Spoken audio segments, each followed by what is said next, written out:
بسم الله الرحمن الرحيم والحمد لله رب العالمين والصلاة والسلام والتحية والإكرام مولاي مولى الثقلين جد الحسن والحسين بالقاسم محمد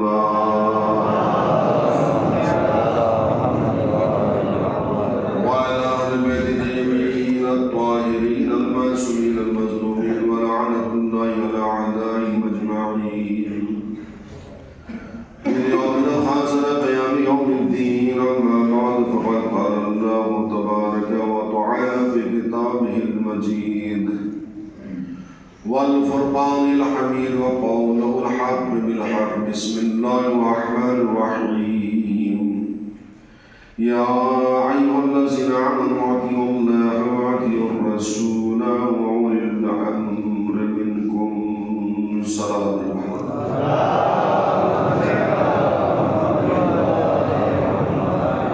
آج کی اس مجلس کو بطور تعزیت پیش کرتے امام دوران امام زمان علیہ السلام کی خدمت عالیہ میں کہ مولا آپ کو آپ کے جد کا پرسہ اور آپ اس پرسے کو قبول فرمائیں آج کی اس رمضان المبارک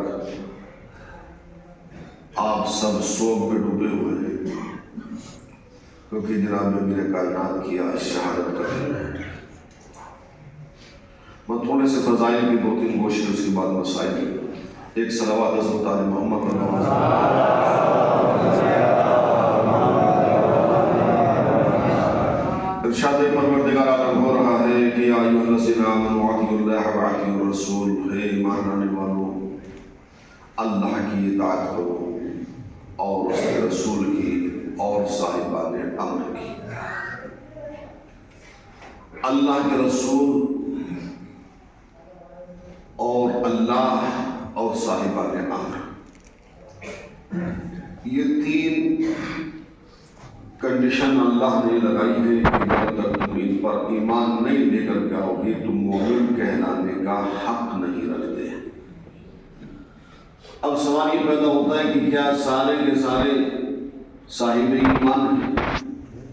اگر صاحب ایمان ہوتے تو پھر سورہ نساء میں خداوند عالم کیوں فرماتا ہے یا ایھا الذین آمنوا باللہ ورسولہ اے ایمان لانے والوں ایمان لے کر کے آؤ،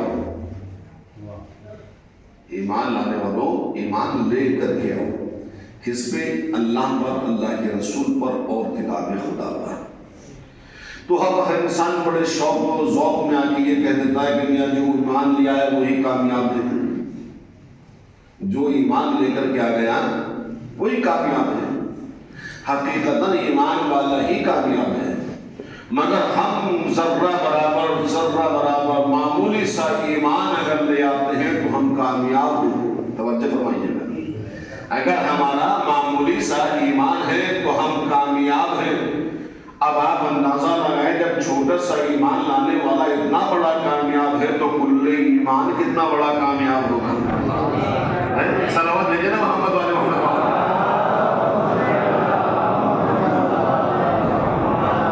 ایک معمولی سا ایمان لانے والا اتنا بڑا کامیاب ہو گیا کہ اس سے بڑا کامیاب کوئی نہیں ہے۔ یہ اللہ والا ہوگا، یہ رسول اللہ والا ہو گیا، یہ حاجی ہو گئے، یہ نمازی ہو گئے۔ ایک ذرا سا ایمان لے کر گئے تو آپ نے سارے کے سارے القابات اس کے سر پہ تھوپ دیے، لیکن جو کل ایمان ہے، جو مکمل ایمان ہو، اس کی کنڈیشن کیا ہوگی، اس کی افضلیت کیا ہوگی، اس کا شرف کیا ہوگا، اس کی فضیلت کیا ہوگی، آپ اندازہ لگائیں۔ کہا صاحب ایمان لے کر کے آئیں، وہ ایمان پہلے لے کے آئیں، وہ ایمان پہلے لے کر کے آئیں، وہ ایمان پہلے لے کر کے آئیں۔ توجہ فرمائیے تھوڑی سی بات انشاءاللہ، ایمان لانا کمال نہیں ہے، ایمان پہ مرنا کمال ہے۔ آپ نے غور نہیں فرمایا، توجہ نہیں فرمایا، تھوڑی سی زیادہ زحمت دوں گا انشاءاللہ۔ ایمان لانا کمال نہیں ہے، ایمان پہ مرنا کمال ہے۔ اگر ایمان لانا کمال ہوتا تو سب سے پہلے قارون جناب موسیٰ پہ ایمان لے کر کے آیا۔ آپ نے غور فرمایا، سب سے پہلے قارون جناب موسیٰ پر ایمان لے کر کے آیا اور اتنا بڑا ایماندار بن گیا کہ حافظ توریت بن گیا۔ خدا کا محفوظ کرے، کتنا حافظ توریت اور ایسا حافظ توریت کہ ہر چیز میں آیت، ہر چیز میں توریت کو پیش کرنا، ہر دلیل میں توریت کو پیش کرنا، مگر مرا کیسے؟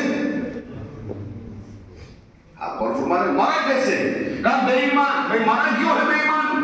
کہا جب تک اس نے ایمان لے کر کے آیا تھا تو دولت اس کے پاس نہیں تھی۔ آپ نے غور نہیں فرمایا، جیسے ہی اللہ نے اس کے ایمان کو دیکھا اور دولت کو دیکھا تو اللہ نے کہا کہ اسے چاہیے کہ اس مال میں سے زکوٰۃ نکالے۔ زکوٰۃ کا نکالنا تھا۔ قارون اپنی اصلیت کو پلٹ کر کے آیا، سب سے پہلے ایمان لانے والا تھا۔ فوراً ہی سوال پیدا ہوا کہ میں نے بڑی محنتوں سے کمایا ہے، بڑی مشقتوں سے کمایا ہے، بڑی زحمتیں برداشت کی ہے، اس میں سے بھلا دوسروں کو کیوں دوں؟ بھائی اتنا خیال پیدا ہونا تھا کہ ایمان سے باہر ہو گیا تو پتا چلا کہ جو دولت کما کر کے ایمان پہ باقی رہے تو وہ ایماندار ہے، اور دولت کمانے کے بعد اگر ایمان سے ہٹ گیا تو بے ایمان ہے۔ اب اس علی کو کیا کہیے گا جو حالت رکوع میں زکوٰۃ بھی دے رہا ہو، نماز بھی پڑھ رہا ہو، سلامت بھیجے گا محمد والے محمد والے۔ ایک اس سے بہتر عظمت علی محمد بابا سے بلند صلوات کے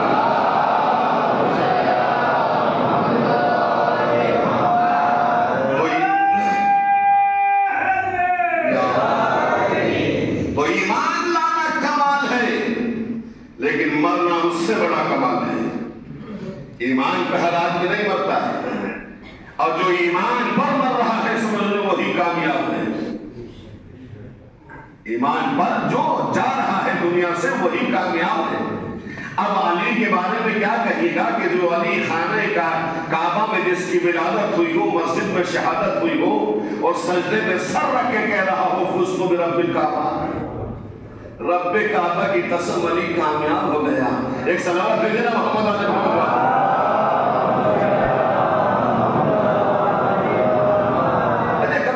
سوچا ہے، خیال کیا آیا ہے آپ کے ذہن علی پہ یا نہیں آیا کہ علی نے یہ جملہ کیوں کہا سجدے کی حالت میں کہ علی کامیاب ہو گیا؟ اتنی بڑی جنگیں لڑی مولا کرام نے، خیبر، خندق، حنین، یہ سب صفین، جمل سب لڑی ہیں، کبھی علی نے نہیں کہا کہ میں کامیاب ہو گیا؟ آخر سجدے میں سر رکھ کے کیوں کہا کہ علی کامیاب ہو گیا؟ حالت کے رکوع میں زکوٰۃ دے کے نہیں کہا کہ میں کامیاب ہو گیا؟ چادر تطہیر میں حصار میں آ کے نہیں کہا کہ علی کامیاب ہو گیا؟ توجہ فرما رہے ہیں؟ آیا مبدت آ گئی تب بھی نہیں کہا کہ علی کامیاب ہو گیا؟ سجدے میں سر رکھا اور کہا علی کامیاب ہو گیا۔ اس لیے عزیزو دو عقیدے علی کے زمانے میں پنپ رہے تھے۔ دو عقیدے آپ سمجھے کہ علی کسے کہتے ہیں؟ دو عقیدے زمانہ علی میں پنپ رہے تھے۔ ایک عقیدہ وہ تھا جو شام سے چل رہا تھا کہ علی نماز نہیں پڑھتے، آپ نے غور نہیں فرمایا ہے؟ ایک عقیدہ وہ جو شام میں شام کے بچوں کو کہا جاتا تھا کہ علی نماز نہیں پڑھتے، علی مسجد میں نہیں جاتے۔ دوسرا عقیدہ یہ تھا کہ علی خدا ہے۔ اللہ اکبر، آپ محسوس نہیں کر رہا میرا سن؟ دو عقیدے پنپ رہے تھے مولا علی کے زمانے میں۔ ایک وہ افراد تھے کہ جو کہہ رہے تھے کہ علی خدا ہے، علی نے مار کر کے، جلا کر کے، راگ بنا کر کے پھر زندہ کیا، تاکہ وہی تو رب ہے جو جلائے بھی اور مارے بھی۔ تو دو عقیدے ہوئے۔ ایک عقیدے کا نام ہوا کہ علی کو اللہ رب کہنے لگے، دوسرا عقیدہ کیا بنا کہ علی نماز نہیں پڑھتے۔ خدا کی قسم علی کی جوتیوں پر سلام کہ جس نے ایک سجدے میں دونوں عقیدوں کو قتل کر دیا۔ اللہ اکبر، نہیں غور کیا آپ نے، نہیں توجہ فرمائی ہے؟ ایک سلام بھیجے نا محمد علی محمد۔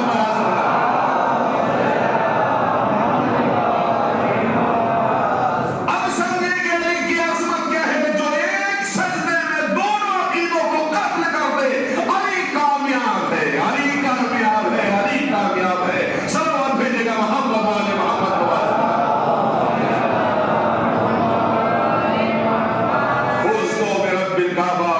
کعبہ کی قسم علی کامیاب ہو گیا، کیونکہ شام میں وہ بربریت جو علی کے خلاف سازشیں رچی جا رہی تھی کہ علی نماز نہیں پڑھتے، علی سجدہ نہیں کرتے۔ علی کا کیا مطلب ہے نماز قرآن سے؟ جب یہ خبر شام میں پہنچی کہ علی شہید ہو گئی، کہاں؟ مسجد میں، وہ شام کے گمراہ ذہن جس وقت ان کے کانوں میں آواز پہنچی کہ علی حالت سجدہ میں شہید ہوئے ہیں، تڑپ کے کہا کہ علی نماز پڑھتے تھے. ستم ضعیفی ہے زمانے کی کہ علی جیسا ایمان ملا مگر قدر نہ کی. کہ کیا علی نماز پڑھتے تھے؟ یہ نہیں پتا کہ نماز ہی علی کا وجود ہے. اگر علی کو نکال دیا جائے تو نماز کی روح ختم ہو جائے گی. عبادتوں کی جان کا نام علی ہے، عبادتوں کی محافظ کا نام علی ہے. صلوات نبی محمد والے محمد.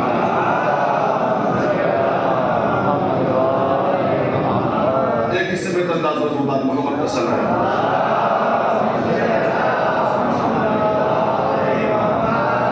اس لیے کہ علی نے سجدے میں سر رکھ کر کے دنیا کو بتا دیا کہ علی جان نماز ہے، جہاں علی ہوں گے وہاں نماز ہوگی.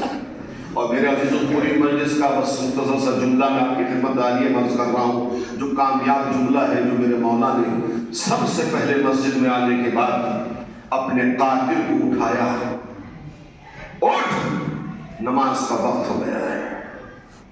اس جملے کی میں نے قدر کر لی گا انشاءاللہ. پوری مجلس کا ثواب آپ کو ملے گا انشاءاللہ. کیا کہا علی نے کہ اٹھو، وقت نماز داخل ہو گیا ہے، بیدار ہو جاؤ. اب سمجھیں کہ علی کتنے بڑے قریب کو کہتے ہیں. علی کتنا بڑا قریب ہے کہ جو اپنے قاتل کو بھی بے نمازی پسند نہیں کرتا تو اپنے چاہنے والوں کو بغیر نمازی کیسے پسند کرے گا؟ جو اپنے قاتل کو بھی بغیر نمازی پسند نہیں کرتا ہے، اس کے چاہنے والے بے نمازی ہو تو علی کو گوارا نہیں ہے. جو اپنے قاتل کو بھی برداشت نہ کر سکے بے نمازی ہو. اور یہ تاریخ کے اندر ہے عزیزو کہ علی کا قاتل بھی وہ نکلا جو نمازی تھا، تاکہ نماز میں کوئی دھوکہ نہ کھا جائے. سب سے بڑا آتنکواد مسجد سے شروع ہوا ہے، آج پنپتے پنپتے اس حد تک پہنچ گیا ہے کہ تمام آتنکوادیوں کو اگر نمٹانا ہے اور ختم کرنا ہے تو علی علی کرنا پڑے گا. اس لیے کہ علی کی ذات والا صفات وہ ہے کہ جو آتنک کو برداشت نہیں کرتی ہے. صلوات بھیجے گا محمد والے محمد والے.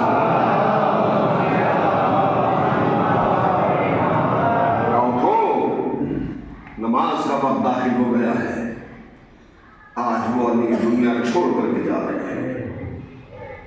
وہ جان کائنات، وہ روح کائنات اس دنیا کو چھوڑ کر کے جا رہے ہیں. عزیزوں میں نے مکتب میں پڑھا ہے کہ علی نے اپنی شہادت سے 1 سال پہلے سے خضاب کرنا بند کر دیا تھا. اپنی داڑھی پہ آپ خضاب نہیں فرماتے تھے. چاہنے والوں نے معلوم کیا مولا آپ خضاب کیوں نہیں کرتے ہیں؟ تو مولا بھی رو کے بیان فرماتے تھے کہ تمہیں معلوم نہیں ہے کہ ان قریب وہ وقت آنے والا ہے کہ علی کی داڑھی خضاب سے بھی خون سے رنگین ہونے والی ہے. چاہے والے طرف کے سوال کرتے تھے مولا وہ وقت کون سا ہے؟ کہ 19 رمضان ہوگی جب علی کے سر پہ ضربت لگے گی اور علی کی ریش مبارک خون سے خضاب ہو جائے گی. ہاں زبارو آپ پرسے کے لیے حاضر ہوئے ہیں اور آج اس امام کو پرسا بھی جو پردہ غیب میں بیٹھ کر کے خون کی آنسو بہا رہا ہے. ہمارا سلام ہو اس کی زینب ام کلثوم پر. عزیزو ہر بیٹی اپنے باپ سے بے پناہ محبت کرتی ہے. جب افطار کا وقت ہوا تو ام کلثوم نے کی جملہ کا بابا آج میری باری ہے، آج میرے یہاں میں افطار کرنا ہے. دیکھیے ہر بیٹی چاہتی ہے کہ اپنے باپ کو بہتر سے بہتر کھلائے، لیکن جب علی کا افطار ہوا ہے نا تو دسترخوان پر 3 نعمتیں رکھی ہوئی ہیں. ایک نمک، ایک جو کی روٹی اور تھوڑا سا دودھ. امام علی مقام نے ام کلثوم سے خطاب کرنے کا میرے لال کیا تم نے اپنے بابا کو ایک وقت میں 3 نعمتیں کھاتے ہوئے دیکھا ہے؟ بیٹی کا دل تڑپ گیا. بیٹی نے پڑھ کے چاہا کہ نمک اٹھا دے. بھئی امام نے منع فرمایا ام کلثوم نمک دسترخوان پہ رہنے دو، یہ دودھ لے جاؤ. کہ بابا دودھ پی لیجیے. نہیں، دودھ کوفے کے یتیم بچوں کو پلانا. ہائے خدا اتنا بڑا قریب ہے علی کہ میرے لال یہ دودھ کوفے کے یتیموں کے لیے ہے. ہائے وہ علی کی جب ضربت لگی ہے نا مولا کے نام کے چلنے لگے تو روایت میں جملہ ہے کہ جس نے مولا کے گھر کو دیکھا ہے نا کربلا میں جا کے کوفے میں اور مولا اس مجلس کے صدقے میں آپ سب کو وہ گھر دکھائے کہ کسی بادشاہ کا ایسا گھر نہیں ہوتا. ایسا لگتا ہے کہ جیسے کوئی فقیروں کا گھر ہو. اللہ اکبر. اس گھر میں مولا کائنات کبھی صحن خانہ کے اندر, کبھی صحن خانہ سے باہر, کبھی مسجد میں, کبھی گھر کے اندر. جناب زینب طلب کے معلوم کہ بابا آج کیا بات ہے, میں نے آپ کو کبھی اس طرح سے اس طرح کی حالت میں نہیں دیکھا ہے. بڑے بڑے مار کے آپ نے حل کیے. کیا بات ہے بابا کہ آپ کبھی گھر کے اندر آتے ہیں, کبھی گھر سے باہر آتے ہیں, کبھی آسمان کے تاروں پہ نظر ڈال کے کہتے ہیں انا للہ و انا الیہ راجعون. فرمایا اے زینب و کلثوم اپنے باپ کو آخری مرتبہ دیکھ لو, اس کے بعد علی دنیا میں نظر نہیں آئیں گے. اللہ اکبر. جیسے مولا کائنات چلے ہیں ویسی مرغابیوں نے مولا علی کے دامن کو بدلنا شروع کر دیا اور اپنے زبانی میں لوہا پڑھنا شروع کر دیا. اے میرے والی ہماری سمجھ چھوڑ کے کہاں جا رہے ہو. اللہ اکبر. ایمان رکنے کے بعد آواز دی میرے لال حسن رکو ذرا میری بات کو سمجھو. یہ مرغابیاں جو پھر رہی ہے نا میرے پیچھے, یا تو ان کو آزاد کر دینا یا ان کو بھوکا نہ رکھنا, اس لیے کہ یہ بے زبان پرندے ہیں, یہ اپنی زبان سے نہیں کہیں گے. اے میرے مولا آپ کو پرندوں کا اتنا خیال کہ یہ بھوکے پیاسے نہ رہے. ارے ذرا کرانا میں آ کر کے دیکھیے گا, ارے آپ کی آنکھیں بھوکی پیاسی کربلا میں ارے سبھا کر ڈالی گئی. وہ علی بڑی عزت و شان کے ساتھ مسجد کوفہ میں تشریف ہے. باقی جملہ اس کے وقت نہیں ہے. جس تشریف لانے کے بعد امام نے سجدے میں سر رکھا. ظالم نے ایسی زر ماری کہ علی کا سر شگافتہ ہو گیا. جیسے سر بدلگی ویسی آواز آئی فزت برب الکعبہ, ویسے ہی آسمان سے آواز گونی الا قوت امیر المؤمنین.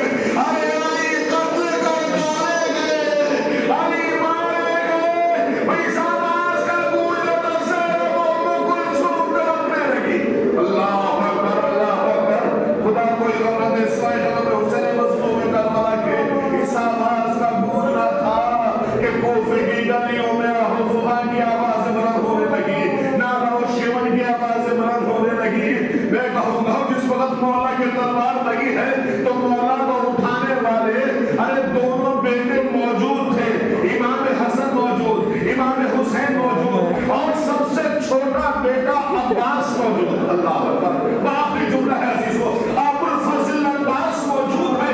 جس وقت ایک بازو ایک بیٹے نے سوار پکڑا, دوسرا بازو دوسرے بیٹے نے پکڑا, تو مولا عباس ہے کہ جو اپنے بابا کو اپنی آغوش میں لیا اور لینے کے بعد گھر تک پہنچے. اللہ اکبر. مولا کی نظر عباس کے چہرے پر ہے. اے عباس, آج تو نے اپنے بابا کو اٹھایا ہے. اے کل کربلا میں میرا لال حسین تجھے آواز دے گا. اے عباس, حسین کی مدد کے لیے آنا. ارے یہ زندہ جنازہ ہے جو عباس نے لے کر کے جا رہے ہیں. مگر ایک لمحے کے بعد ارے یہی جنازہ امام حسن و امام حسین لے کر کے جا رہے ہیں. اور وصیت میں کہا تھا میرے لال حسین, میرے لال حسین, ارے پیچھے سے تابوت کے تار پکڑ, آگے سے خود بخود میرا جنازہ اٹھتا چلا جائے گا. ارے آگے سے جبرائیل و میکائیل جنازہ لے کر کے چلے, پیچھے سے حسن و حسین اٹھا کر کے چلے. انا للہ و انا الیہ راجعون. رزق میں قضاء و تسلیمت لامر. انا للہ و انا الیہ